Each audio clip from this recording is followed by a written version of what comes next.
మతం చూడం, పార్టీ చూడం, రాజకీయాలు చేయం, రాజకీయాలు చూడం. ప్రతి పేదవాడికి ఇస్తాము అని చెప్పండి. అన్న వస్తున్నాడు, మంచి రోజులు వస్తున్నాయి అని చెప్పండి.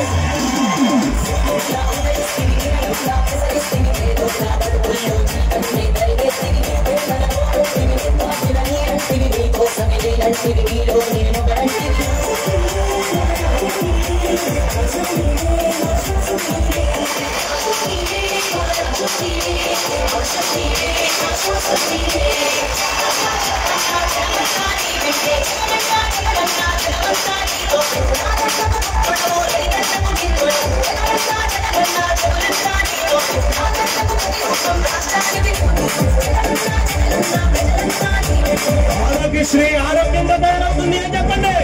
చెప్పండి, ప్రతి గ్రామానికి వెళ్ళి అన్న వస్తున్నాడు, మంచి రోజులు వస్తున్నాయి, పరిస్థితి మారబోతా ఉంది చెప్పండి.